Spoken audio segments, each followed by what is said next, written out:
नमस्कार, मैं पंकज प्रसून। दोस्तों, सुप्रीम कोर्ट की 2 जजों की खंडपीठ ने आज एक बेहद महत्वपूर्ण टिप्पणी की है। सुप्रीम कोर्ट ने कहा है कि बार बार जजों की नियुक्ति के लिए कॉलेजियम से नाम भेजे जा रहे हैं, लेकिन केंद्र सरकार का कानून मंत्रालय न उस पर कोई आपत्ति कर रहा है, न उसे आगे बढ़ा रहा है और ये काफ़ी लंबे वक्त से पेंडिंग है। इस कारण जजों की नियुक्ति नहीं हो पा रही है। जो एक देवेंद्र दत्ता हैं, जो बेंगलोर हाई कोर्ट के जज बनने वाले थे, उनका रिकमेंडेशन तो अप्रैल 2021 से है। तो सुप्रीम कोर्ट ने इस पर नाराजगी जताते हुए कहा कि केंद्र सरकार बताए कि वो ऐसा क्यों कर रही है, और अगर नहीं बताती केंद्र सरकार तो इसे अदालत की अवमानना मानते हुए इस पर मामला चलाया जाएगा। ये अच्छी परंपरा नहीं है। अगर आपको कोई ऑब्जेक्शन है तो वो बताएं, लेकिन इसे इस टूल की तरह नहीं इस्तेमाल किया जा सकता है कि आप इसे लटका कर रखें ताकि फ्रस्ट्रेट होकर वो जज अपना नाम वापस ले ले। अब आते हैं अपने झारखंड की ओर। झारखंड में विधायक कैश कांड की जांच ईडी करने वाली है, ये आपको पता है। लेकिन जो नई खबर है वो ये है कि कुछ और विधायकों, इन जो 3 विधायक पकड़े गए थे कोलकाता में, इरफान अंसारी, नमन विकसल कोंगाड़ी, राजेश कच्छप और अनूप सिंह, इन चारों के अलावा कुछ और विधायकों से पूछताछ करने की तैयारी है ईडी की, और ईडी अब इसे मनी लॉन्ड्रिंग का केस दर्ज कर भी इस मामले की जांच आगे बढ़ाई जाएगी और फाइल ईडी मुख्यालय को भेज दिया गया है। हमने एक एपिसोड में आपको बताया था कि किसी विधायक के मामा, किसी के भतीजे, किसी के पति शायद कुछ टेलीफोन पे उस वक्त इधर उधर बात कर रहे थे। हालांकि उस खबर की पुष्टि नहीं हो पा रही थी, लेकिन जब अब ईडी इस मामले की जांच करेगा, कुछ और विधायकों को बुलाया जाएगा। क्या कुछ और विधायकों ने पैसे का लेन देन भी किया, इन सारे मामलों की जांच ईडी करेगी तो कुछ और नए खुलासे हो सकते हैं।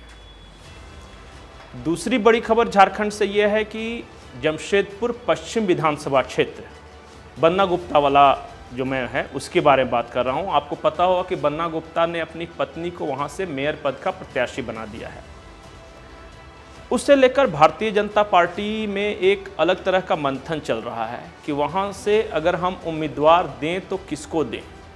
और जहां तक मेरी जानकारी है, मलखान सिंह को अप्रोच किया गया है। उनसे शायद 1-2 दौर की बातचीत भी हुई है, और अगर सब कुछ ठीक रहता है, जो प्लान के अनुसार चलता है, तो हो सकता है कि जमशेदपुर पश्चिम में इस बार मुकाबला बन्ना गुप्ता बनाम मलखान सिंह हो सकता है। देखना है कि इस पे और क्या होता है, कैसी प्रतिक्रियाएं आती हैं। अगर मलखान सिंह के साथ बातचीत नहीं बनी, तब आरएसएस के एक पुराने कार्यकर्ता को वहां से आजमाने की कोशिश है।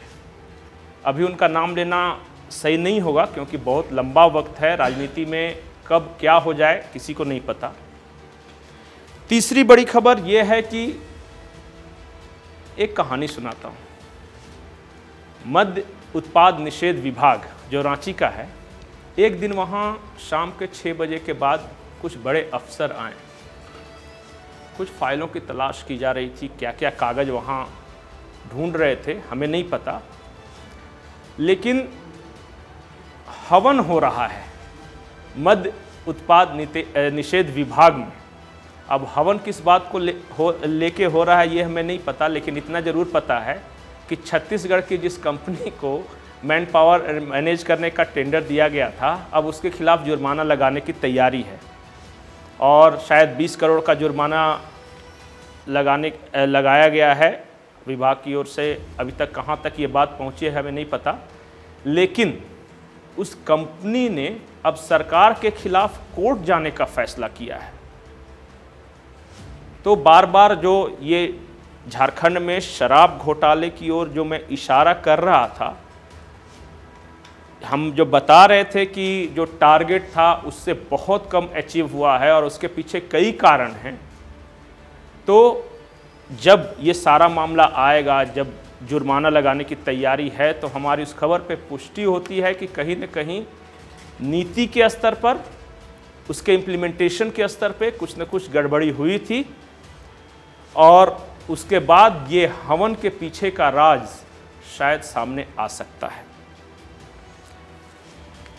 एक और बड़ी खबर यह है कि जब 1932 खतियान आधारित स्थानीय नीति जो विधानसभा से पास हुई है और जब मुख्यमंत्री हेमंत सोरेन ने कह दिया विधानसभा के अंदर कि 3rd और 4th ग्रेड की जो नौकरियां होंगी वो सिर्फ स्थानीय लोगों को मिलेगी, तो एक आशंका है, कुछ छात्र बातचीत करने के दौरान जता रहे थे कि सर अगले 1 साल में जो वैकेंसी निकलेगी उनका क्या होगा, वैकेंसी निकलेगी या नहीं निकलेगी, अगर निकलेगी तो क्या हमें नौकरी मिलेगी, कहीं वो कोर्ट कचहरी के चक्कर में तो नहीं फंस जाएगा, वो किस आधार पे नौकरियां मिलेगी, क्या वो जो मैट्रिक इंटर वाला जो कट ऑफ था उसके अनुसार नौकरी मिलेगी या फिर सरकार कोई नई नियुक्ति नियमावली लेकर आएगी। अभी फ़िलहाल डार्क में है, लेकिन जो आशंका है छात्रों की उसके बारे में मैंने आपको बता दिया।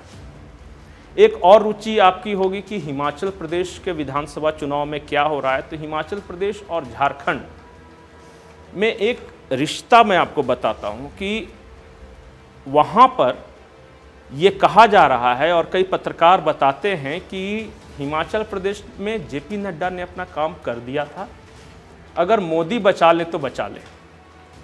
वो इसलिए कि लगातार आपने देखा होगा कि भारतीय जनता पार्टी वहाँ राष्ट्रीय मुद्दों पर फोकस कर रही थी, यूनिफॉर्म सिविल कोड वगैरह की बात कर रही थी, OROP का नाम लिया, लेकिन कांग्रेस ने जानबूझकर किसी बड़े स्टार प्रचारक को वहाँ नहीं झोंका, इसलिए ताकि नैरेटिव राष्ट्रीय न हो जाए। प्रियंका गांधी जरूर गई, लेकिन उनका भी फोकस बिल्कुल स्थानीय मुद्दों पर था। कांग्रेस की रणनीति ये थी कि हम राष्ट्रीय मुद्दों पे या फिर मोदी को वहाँ चेहरा नहीं बनने देंगे, हम छोटी छोटी बातों पे फोकस करेंगे। ओल्ड पेंशन स्कीम की बात की कांग्रेस ने, जो कि वहाँ एक बड़ा मुद्दा है क्योंकि सरकारी कर्मचारी बड़ी संख्या में हैं, और ये रणनीति वहाँ कांग्रेस की कामयाब होती दिख रही है। झारखंड में इसके उलट है। यहाँ भारतीय जनता पार्टी के रणनीतिकारों को पता है कि अगर ये लड़ाई हेमंत बनाम भाजपा हुई तो हो सकता है कि हमें परेशानी आए, इसलिए भारतीय जनता पार्टी ने ये फैसला किया कि हम प्रखंड स्तर पर जाकर वहाँ के छोटे छोटे मुद्दों को उठाएंगे और लोकल इश्यूज पे हम फोकस करेंगे कि लोगों को क्या समस्याएं हैं वहाँ पे। और इसलिए एक टेस्ट के तौर पे ये जो झारखंड के खिलाफ वो झारखंड सरकार के भ्रष्टाचार के खिलाफ जो भारतीय जनता पार्टी का ये जो धरना प्रदर्शन है, इसे प्रखंड से शुरू किया गया। भारतीय जनता पार्टी चाहती है कि ये जो हम जो अगला चुनाव लड़ें वो हर उस विधानसभा के लोकल मुद्दों पर फोकस करके लड़ा जाए, न कि झारखंड स्तर के मुद्दों पर, क्योंकि अगर झारखंड स्तर के मुद्दे लाइमलाइट में आए तो भारतीय जनता पार्टी परेशानी में फंस सकती है। हेमंत सोरेन का चेहरा है, जिस तरह के फैसले लिए हैं वो हैं, लेकिन अगर हर विधानसभा में वहाँ के विधायकों के परफॉर्मेंस और उनके कामकाज, उन्होंने वहाँ क्या किया, क्या उन्होंने अपने विधानसभा क्षेत्र में कुछ भ्रष्टाचार वगैरह किया है, इन सब बातों पर फोकस होगा।